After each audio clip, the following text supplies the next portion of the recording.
Bonjour. Pour cette méditation, je vais vous proposer de suivre en fait la méditation que Kabat-Zinn a proposée dernièrement en Turquie lors d'un colloque. C'était une méditation de pleine conscience qui m'a semblé intéressante. Donc elle était en anglais traduite en turc et pour vous, je l'ai traduite en français de façon à vous en faire bénéficier.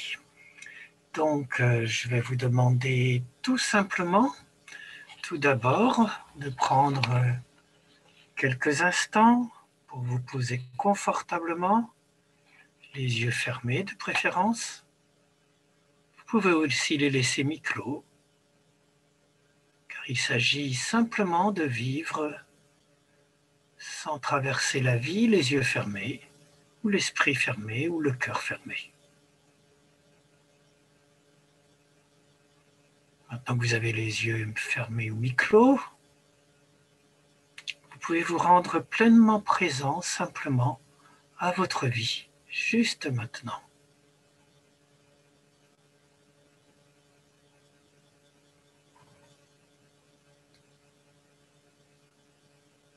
Quand nous faisons cela, nous méditons.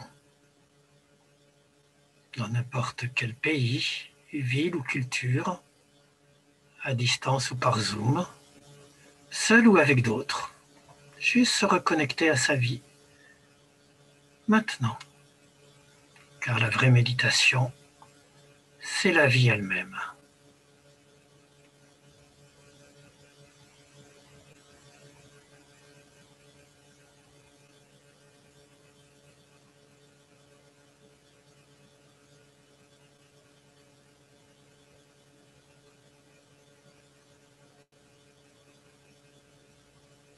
Il n'y a qu'à être présent à sa vie. Plusieurs choses peuvent nous soutenir toutefois dans cette expérience de notre vie en train de se dérouler juste maintenant.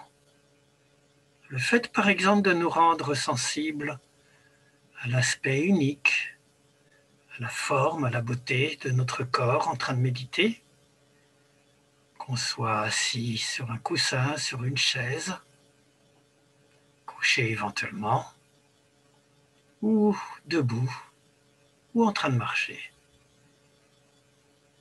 Simplement prenons conscience que ce corps est en échange continu avec le monde par les 5 sens actuellement.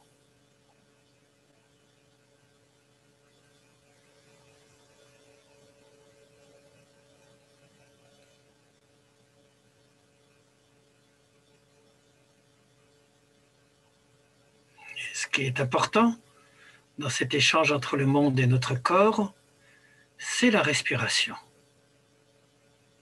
C'est de sentir ce mouvement naturel du souffle quand il n'est pas atteint ou menacé par une maladie ou par une épidémie. Juste se rendre attentif à cet aspect extraordinaire, miraculeux quelque part, de sentir l'air entrer et sortir de notre nez, de notre corps, à chaque instant. On peut simplement se recentrer sur cette respiration.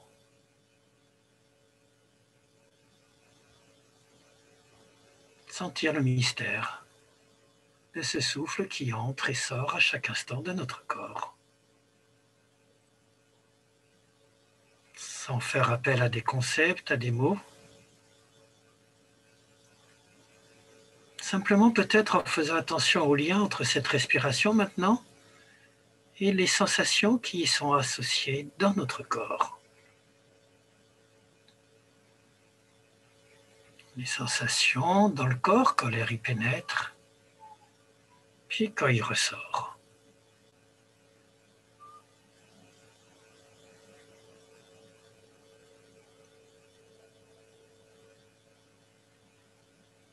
On peut ressentir cette pleine dimension du souffle dans le ventre, pour certains, ou dans les poumons pour d'autres, dans les narines, ou dans la bouche si on respire par la bouche.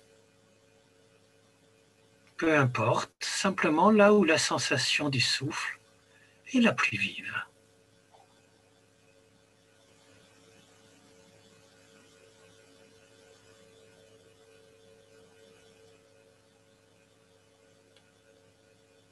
Dans cette sensation, présence à notre souffle, il n'y a strictement rien à faire. Surtout pas forcer votre respiration, pas besoin de pousser dessus pour qu'elle soit plus longue, tirer dessus pour qu'elle soit plus courte. Juste l'accompagner comme elle se déploie naturellement. Là où on la ressent le mieux.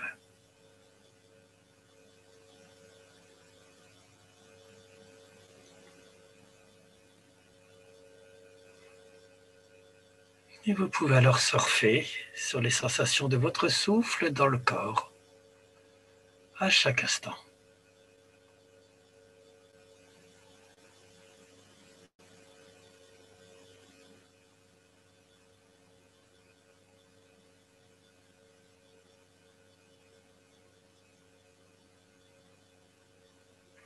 Se recentrer ainsi sur le souffle aide à rentrer dans ce que nous appelons le moment présent.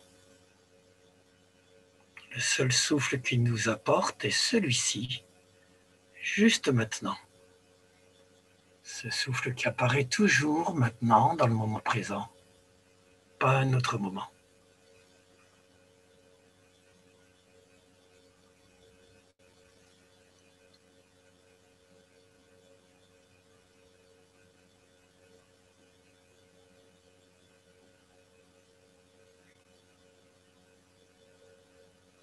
Et à partir de ces sensations qu'on ressent associées au souffle dans notre corps, je vais vous inviter maintenant à descendre plus profondément en vous-même pour être simplement présent, ici et maintenant, aux sensations qui apparaissent un peu partout dans le corps,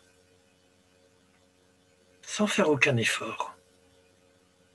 Il n'y a pas d'effort à faire, les sensations sont déjà là. Juste ressentir ce qui est déjà là, ces sensations qui traversent notre corps à chaque instant.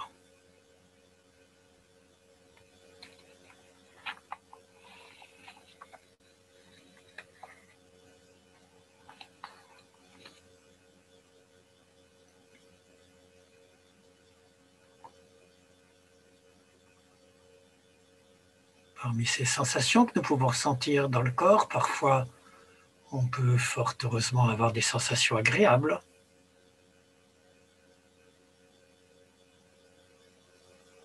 Et puis quand on a des sensations agréables, on peut explorer comment on a envie de les conserver, de les cultiver.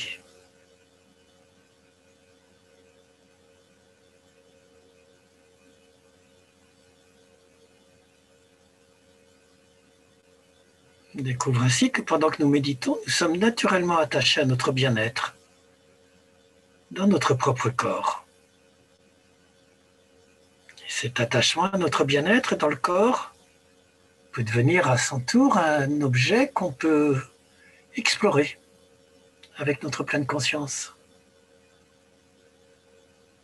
Ce qu'on peut peut-être appréhender, sentir là, comment on peut être pris dans notre propre ego en méditant, notre propre ego qui veut toujours se sentir bien. Et comment alors cet égocentrisme, ce recentrage sur les moments positifs qu'on veut conserver, sera lui aussi source de souffrance et d'illusion dès qu'il disparaîtra. Donc pas besoin de s'attacher à quoi que ce soit, même à nos sensations agréables. Juste revenir à ce qui se passe dans nos sensations corporelles, qu'elles soient agréables ou désagréables, ou neutres, comme elles se déploient, sans rien faire.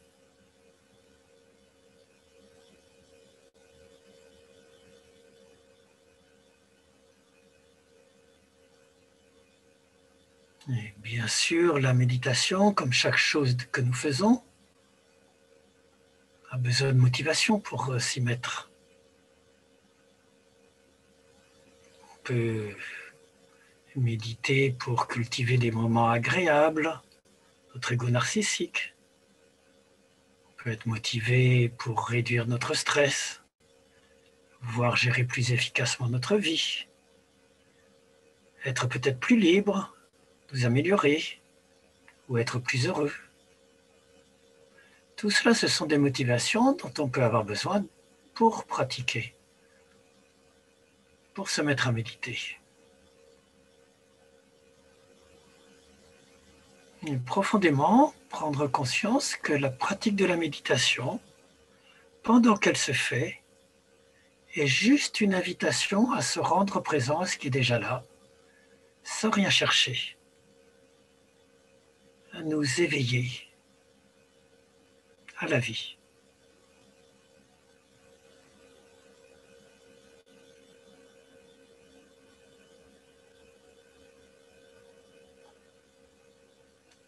En ce sens, c'est aussi une forme de yoga, puisqu'on sent qu'on suit son souffle. Ce souffle qui s'étire, puis qui se contracte à chaque instant dans le corps.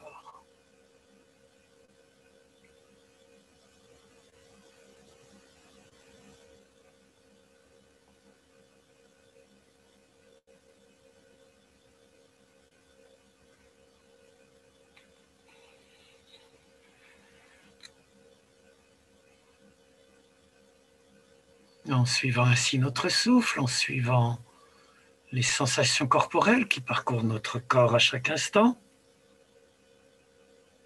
c'est une invitation en même temps à explorer la manière dont nous vivons chacun de ces moments. Notre relation à notre vécu à chaque instant.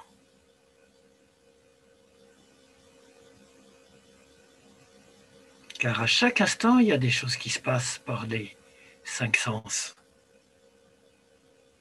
Des sons de la respiration, des sons de notre environnement extérieur, des impressions visuelles, des petites taches de couleur ou autres, même quand on a les yeux fermés, des odeurs, des saveurs, plein de choses auxquelles on peut se rendre attentif, qui se passent maintenant, à travers nos 5 sens, et même à travers le 6e sens du mental, des pensées.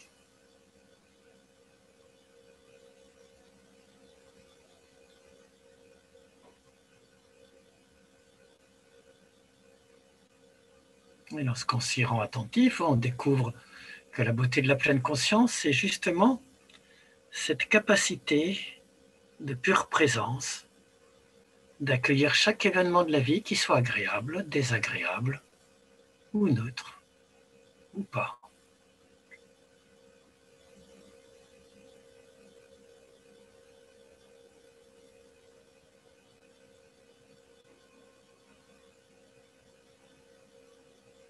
Et plutôt que de suivre tout ce qui se passe, tous ces stimuli qui arrivent,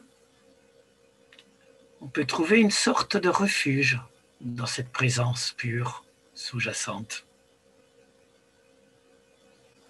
Nous pouvons habiter ce lieu qui permet d'offrir à tout ce qui se produit de la clarté, de la sérénité, de l'équanimité.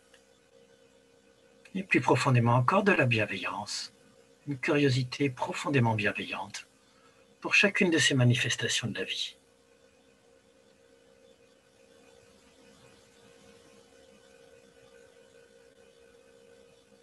Avec le désir d'accueillir tout à égalité face à l'énormité de la vie,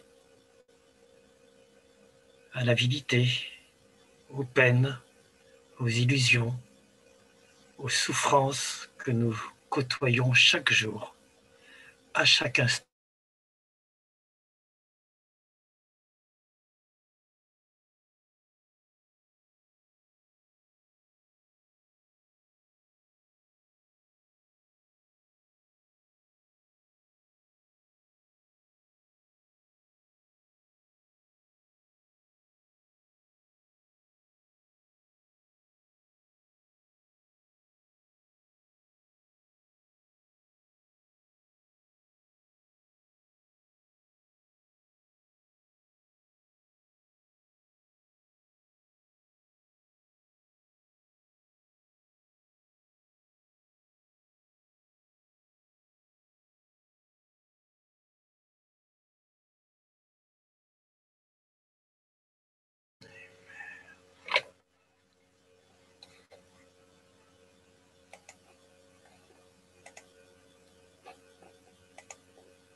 Et lorsqu'on se recentre ainsi sur ses pensées, qu'on fait plus attention pour un moment à ce flux mental qui passe à chaque instant, on peut prendre conscience de comment ces pensées peuvent être puissantes, même les plus petites, même les plus anodines, les plus idiotes en apparence. On voit leur puissance dans le simple fait qu'elles nous éloignent facilement du moment présent, nous entraînent dans leur flux, dans un courant de pensée ou d'images, d'émotions, une véritable cascade de l'esprit.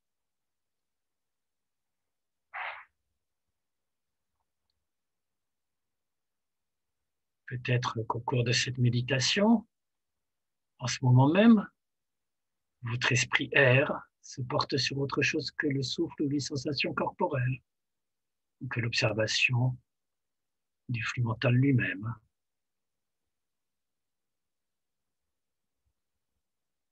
Peut-être juste en se disant qu'on aime bien cette méditation, qu'on se sent bien, à l'aise ou pas à l'aise, ou quoi que ce soit d'autre, et hop, on est parti dedans.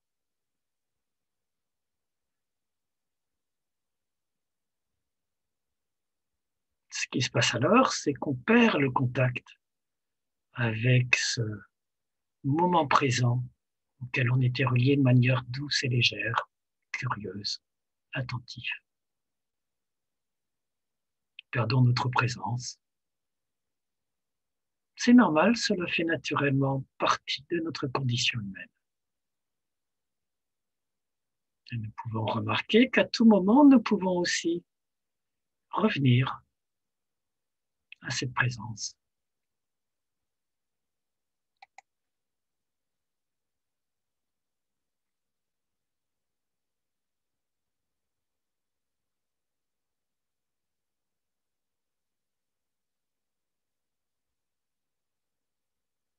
Et lorsque nous revenons à cette présence, juste maintenant, à ce qui se passe, son sensation, pensée, souffle ou autre,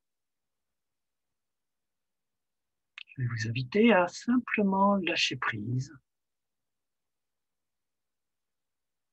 Lâchons prise un moment sur ce à quoi nous faisons attention. Lâchons notre souffle maintenant. Lâchons les sons, lâchons les sensations corporelles. Lâchons nos pensées, nos images. Et lâchons-nous nous-mêmes. Et tout ce qui se passe dans la conscience en ce moment.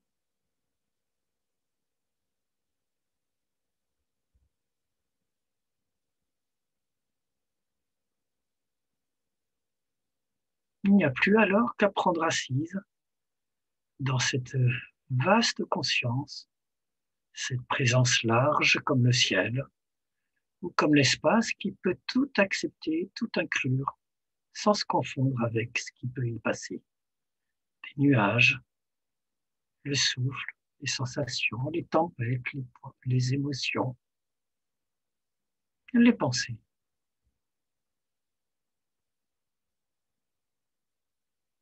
Lâchons tout pour revenir à ce vaste contenant de présence pure.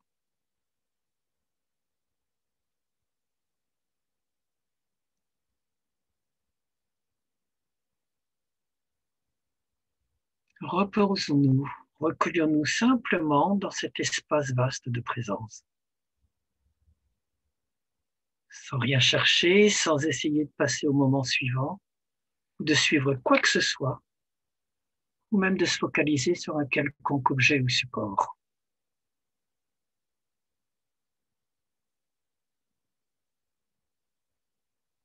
Ne repoussons rien, ne poursuivons rien, ne cherchons rien.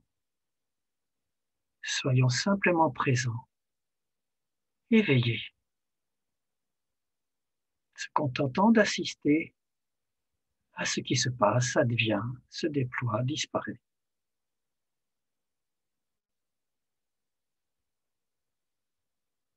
En utilisant cette capacité de pleine conscience encore plus puissante et fantastique que celle de nos pensées, puisqu'elle nous permet d'accueillir toutes les pensées dans un espace encore plus vaste que celui qu'occupe chaque pensée.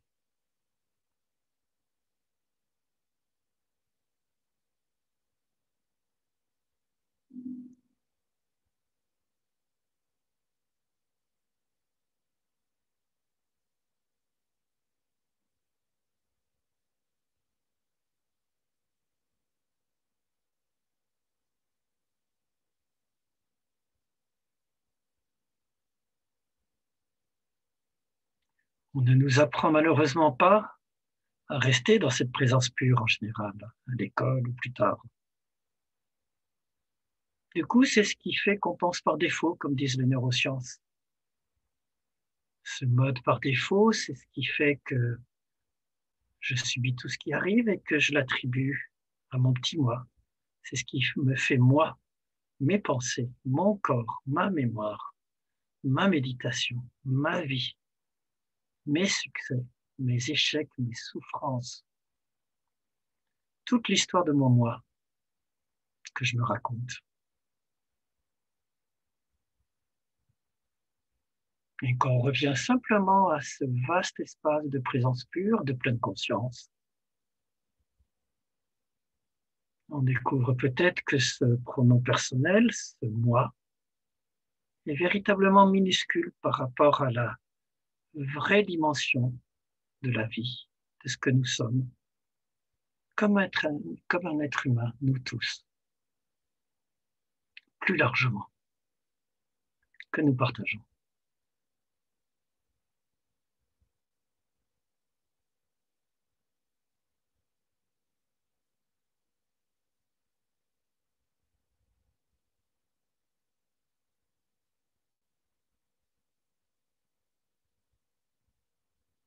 Dans ce vaste espace de conscience, de présence pure, nous pouvons tout laisser surgir, apparaître, disparaître. Et parfois, c'est tout à fait logique, on sera à nouveau pris dans les flots tumultueux, dans le flux des pensées, ou des sensations, ou des douleurs. Simplement, on saura reconnaître qu'on est pris dans le flux. Et le simple fait d'en prendre conscience, c'est déjà un moment de libération, d'auto-libération du flux.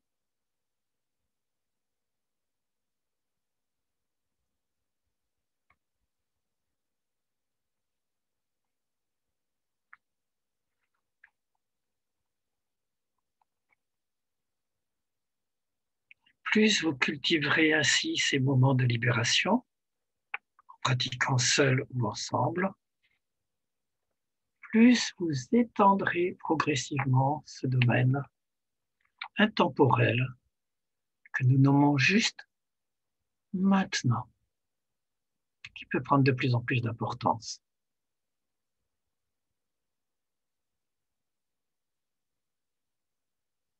Plus nous pratiquons, plus nous réalisons et étendons cette pleine capacité humaine de présence, d'ouverture, curieuse, créative, intelligente, lucide, cette capacité de bienveillance que nous avons tous au fond de nous-mêmes.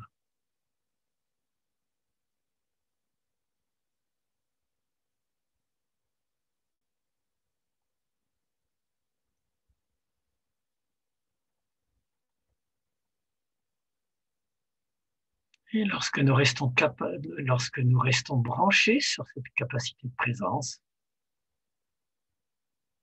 on découvre peut-être que nos actions peuvent émerger naturellement de ce domaine de l'être, de manière profonde. C'est alors une forme d'éveil incarné, de sagesse en acte, qui se produit.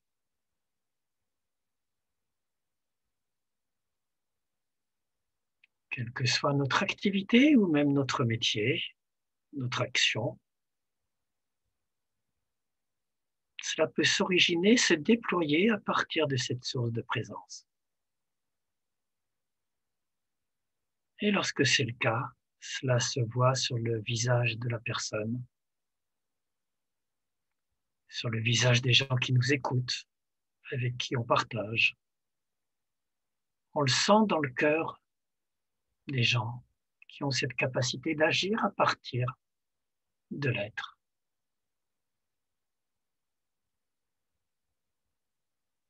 Sans que ces personnes cherchent un effet dans le regard des autres, sans qu'ils soient assoiffés de reconnaissance, car ce serait retomber dans d'autres formes de souffrance, d'isolement, de solitude.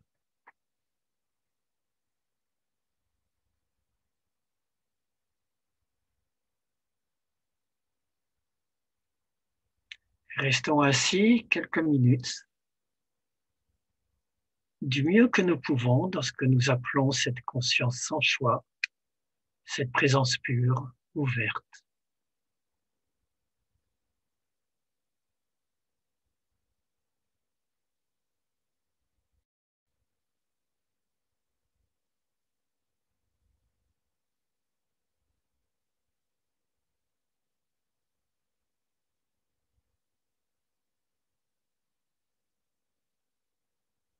Si l'esprit est un moment perturbé, on peut toujours revenir à nos sensations dans le corps ou au souffle, du ventre aux narines en sentant que c'est le corps entier qui respire, des narines au ventre.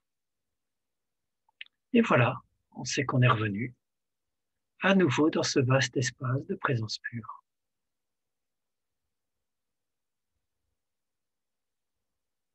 Car chaque inspiration est un nouveau départ, souvent ailleurs, et chaque expiration un nouveau lâcher-prise complet qui laisse mourir ce qui nous avait emporté pour mieux revenir à cette présence. Le simple fait de reconnaître qu'on a été pris dans le flux, c'est à chaque fois une passerelle, un moment, une porte vers notre auto-libération, à chaque instant.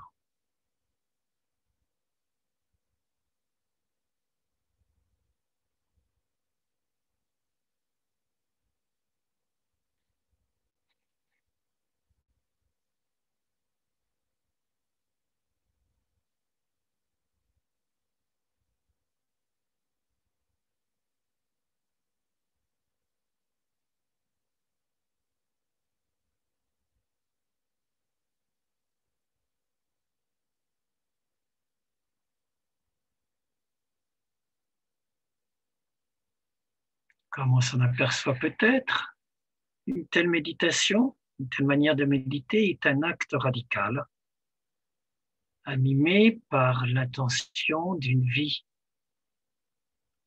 authentique, radicale, d'un amour lui-même profondément radical et complet, capable de tout accueillir à chaque instant sans savoir ce qui va se présenter, bien, mal, indifférent, en le laissant être avec amour, ouverture, curiosité, bienveillance.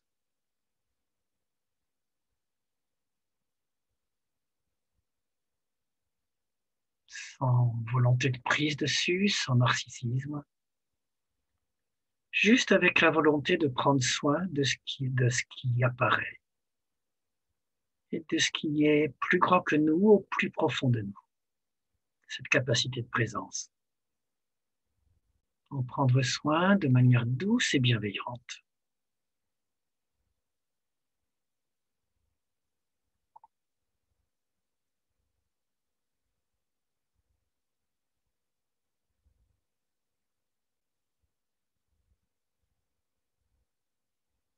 On découvre alors que cela peut avoir des applications profondes dans notre vie, dans notre santé, dans notre bien-être, dans la société même.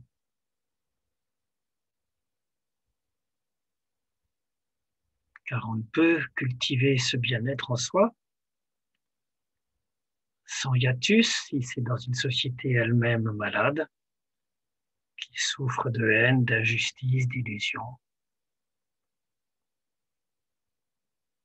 Et nous sommes tous confrontés aux défis de la planète en termes de dérèglement, perturbations climatiques et autres catastrophes.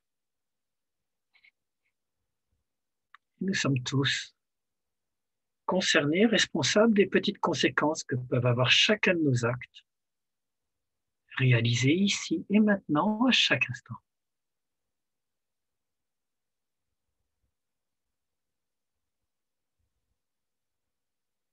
Et chacun de nos actes peut, en ce sens, prendre soin, améliorer, guérir peut-être non seulement nous-mêmes, mais le monde en prenant soin des autres, des personnes fragiles, des personnes âgées, pauvres, en souffrance, en maladie, des enfants, de ceux qui ne sont pas privilégiés, mais opprimés, ou dans la souffrance, dans le besoin. C'est ce qui fait comprendre que tout le monde vit, a un cœur, est humain.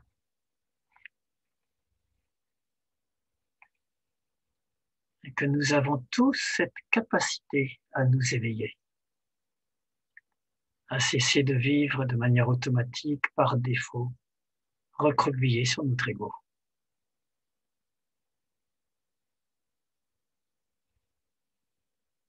En ce sens, la méditation est comme un médicament, peut soigner les maux du monde et de nous-mêmes.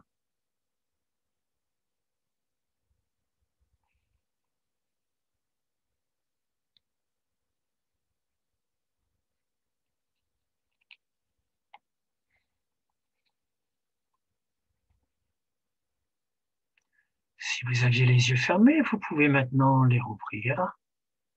Et si vous les aviez ouverts, je ne vous demanderai bien entendu pas de les fermer ou de les rouvrir. C'est bien comme c'est, juste comme vous êtes. Peu importe que les yeux soient ouverts ou fermés, de la même manière, peu importe qu'il y ait des clochettes pour montrer le début ou la fin de la méditation. Je n'ai pas utilisé de cymbales cette fois-ci. Pour le début, j'en utiliserai pas non plus pour la fin de la méditation. Et quand vous vous souviendrez ainsi de ce moment passé ensemble, avec moi, pour juste laisser passer le message de Kabat-Zinn, j'espère que vous verrez ainsi que la méditation ne s'arrête pas avec le temps de la méditation qu'on essaye de ponctuer par des cymbales. Elle continue maintenant. Elle pouvait exister avant. La méditation ne s'arrête pas avec le temps formel de la méditation.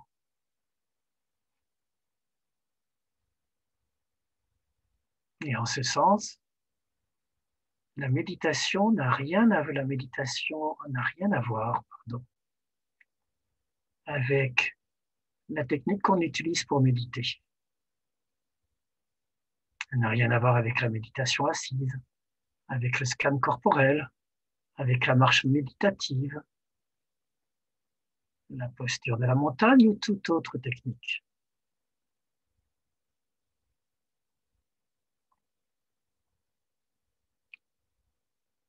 La méditation, c'est juste quand on est présent, à chaque instant, que ce soit dans une pratique ou après la pratique dans d'autres moments. C'est pourquoi il est important de pratiquer à chaque instant comme si notre vie entière en dépendait. On peut le faire bien entendu chaque jour, ce qui permet de prendre cette nouvelle habitude, ce nouveau mode d'être. On peut y accorder 10, 20, 30, 45 minutes, 1 heure, pourquoi pas. Mais si on se contente de ça, on oublie que chaque jour, le vrai support de votre méditation, la chaise ou le coussin sur lequel vous vous asseyez, le tabouret, c'est votre vie, c'est la vie elle-même. Il n'y a pas de séparation entre vos coussins, votre chaise et la vie. Ce n'est pas maintenant on va se mettre à méditer ou on méditait tout à l'heure. Avant, je ne méditais pas. Maintenant, je vais arrêter de méditer. Non, tout est pratique de méditation à chaque instant. Comment êtes-vous avec vous-même juste maintenant? Que vous soyez seul ou avec vos proches ou avec des amis. Et comment vous êtes en relation avec cet instant présent actuellement? Y êtes-vous en présence ou en pilotage automatique? Emporté dans le flux des événements? Prisonnier des multiples tâches qu'il faut faire?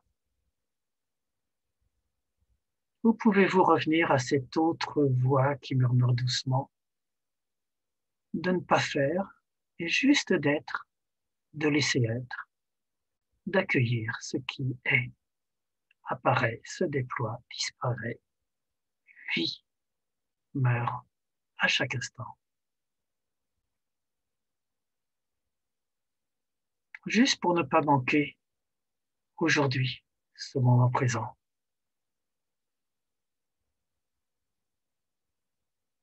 Parce qu'on ne sera peut-être pas en vie demain. Bien sûr, on sait tous qu'on mourra. Et on se dit tous, oh, c'est encore loin, ça, c'est pas maintenant, pas aujourd'hui. Or, ça peut arriver à chaque instant, à chacun d'entre nous, brusquement, que ce soit à cause d'une maladie ou, comme actuellement nous le montre bien l'épidémie, à cause du Covid, d'un petit microbe invisible qui se déplace, se balade.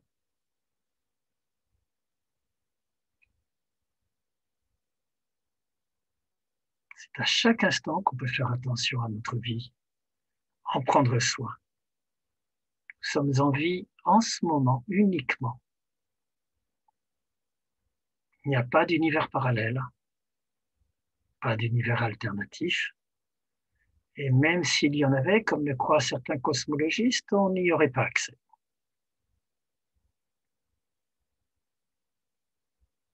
Il nous reste ce moment présent à vivre le plus pleinement, de la manière la plus ouverte, la plus large possible.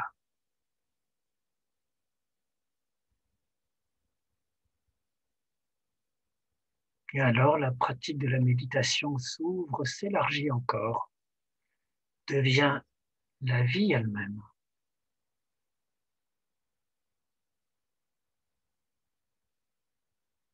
L'acceptation, l'intégration de chaque moment dans le flux immense de ce qui nous relie à ce qui est plus grand, à cette vie partout en nous, autour de nous.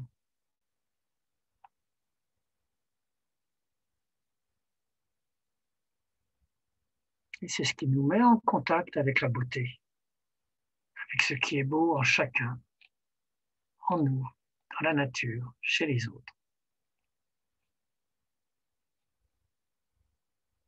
Et comme le dira Kabat-Zinn un peu plus loin, ce qui finira notre méditation, que je vous laisse juste résonner dans votre cœur, que la beauté que nous aimons soit ce que nous faisons.